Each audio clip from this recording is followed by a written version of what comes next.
recently there was a little bit of a huge convo on Twitter, specifically with Lil Baby. Of course, Lil Baby's an incredible Yeah, artist, and he's one of the new wave of rappers who's gonna come and really push hip hop forward. But with this recent tour, he had to cancel a lot of his concerts because he wasn't selling tickets. Mind you, be man, these tickets were hella expensive. They're like on average $200, so maybe that's a factor. We know that ticket prices are going up. But then there was a whole conversation on Twitter essentially saying, who can sell arenas now in this age? And of course, Brown Rap Fan, he has the J. Cole AV on yeah, Twitter. He said these rappers are the only rappers who can sell out arenas in 2023. Drake, J. Cole, Kendrick Lamar, Travis Scott, Eminem, Jay Z, Kanye West. Russ saw this, quoted it, and also put his video of him like rapping in an yeah. arena. Of course, he got like some backlash from lame Twitter people saying, oh, blah, blah, blah, blah, blah, which he obviously did. What do you think? Yeah. People aren't selling? What's going on? A couple of things. Number Hmm. one, people don't always know the difference between an arena tour and a stadium tour. It's Yep. a football stadium versus a basketball stadium. That's like a difference of like 40,000 people. This conversation was about arenas. And I saw someone say this, and it's facts that these days you have to be giving a product that's worth someone like basically paying multiple meals for your tour. Is Lil Baby putting on a show that's worth $200? No, and I saw Probably not. no, probably not. And I saw he's enlisting Tiana Taylor, so maybe he's got like some choreography coming. But let's be honest, live shows aren't that good anymore because people aren't Mhm. putting that time into it. So people aren't willing to spend that money, and that's an excessive amount to see Lil Baby. I've Yeah. seen like Future and Migos on tour. Like you have to go with someone else. Yep. It's huge. Even Drake is going on tour with 21 Savage right now. Mhm. You got to bring opening acts. You got to bring people that are actually going to get people to their seats. To add to that list of artists who can fill, Tyler the Creator can do arenas like easily. He's such a strong Mhm. fan base, so I think he's. I saw him in an arena in Columbus. Yeah. Trying to think who else on the top of my head. I feel like Future probably could do arenas. By himself? Yes, Okay. I'm trying to think of just hip hop artists right now. Yeah. I'm I trying to think think. that's really it, man. I don't think there's a Can lot. like can Nicki do an arena tour by herself? Like I don't Doja Cat, know. if I if don't you want to know in consider her a 2023. rapper, Okay, Doja, fair.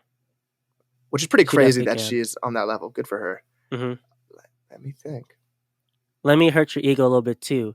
There was conversations that are saying that Jay-Z couldn't sell out, and as proof, even back in 2018, and I remember so clearly was because Jay-Z was doing his The Carter's tour of Beyonce. He was coming to OSU at the shot, no, not the shot, at the shoe, and I was a clown. I could have bought a ticket for like I think it was 45 or $50, and I didn't. Biggest regret of my life, not to see Jay Yeah, Z and Beyonce. But they're saying that even Jay Z alone couldn't sell out a stage or whatever yeah, arena, stadium. It has to be with Beyonce paired together. yeah. Jay Z. Yeah, I don't know if he can do arena. He's someone who's so smart that like whatever his tour is, I know he Mm, does the research into that. And with now, we've talked about this before, but Spotify allows you to see like where your biggest fans are.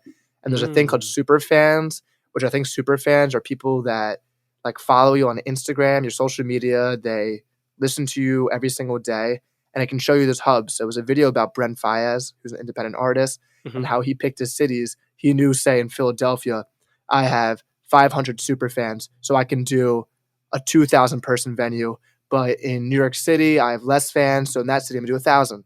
And it's better there to pick because you want to perform to a packed crowd. You want to mhm. perform to a big house that's empty. I think that can be like could hurt your ego. You're Yeah. looking at an empty stadium. But yeah, it's hard, and these people aren't providing value. You got to. If you've seen the videos from the Drake concert, it looks sick. I feel like he knows how to put on a concert. I'm actually seeing him on Sunday in New Damn. York, Where? Oh, New York. Wow. Madison Square Garden. I've never been Hmm. there, so I'm hype. Are That you concert looks watching? crazy. Are you gonna watch Oppenheimer and Barbie that week too? I gotta get my tickets to see that in Bro, IMAX you first. know it damn well. It's sold out by now. I already got Yeah, I my gotta look. tickets, bro. Yeah, I mean, I might have to see the Monday showing of Oppenheimer, but I'm hyped. Okay, say But less. yeah, it's hard to sell out a stadium Mhm. these days. And Lil Baby, I don't know. You haven't has he dropped an album in a while? He's just It's not been the a same. while. Yeah. And I think that just goes to emphasize one, I think like the reverse effects of digital marketing. Of course, when the internet came about, everyone's going crazy and they're now utilizing this new platform to market and promote. But there's also this division where it's like, okay, so you can now have a fan base online, but now that may not reflect in the real world when you're trying to actually be performing in these venues. And I remember Morgan Gold, she's an independent artist in Chicago. Fantastic. Go check her out, Sean guys. Morgan. And there's a debate about live performances not being important anymore. When you look at all these independent artists, TikTok stars, whatever, they don't really perform out on tour or stages or anything. They really just make music in their bedrooms and put it out there. They don't need to hone on their performance skills. And I think that shows, especially when they can't sell out tickets and they can't make money from it. Yeah, and I saw a tweet that was talking about there's a difference between artists and rappers. And I Mm, think every single person that we named as an arena artist is an artist and not just a rapper. hmm It goes beyond their music, even, and their music is always comes together with a sound to it. They're also clothing, they're also visual, they're all into hmm every aspect of that. And some of these, which is not a problem if you just want to be a rapper and get on a beat that you don't make and you just like rap your ass off. I like doing it. But there is a difference between these people who take their craft as like a whole of every aspect to it, to the visuals, to what you're just hearing in your ears, a little bit more seriously. Maybe not seriously, but hmm they put way more intent into everything they do.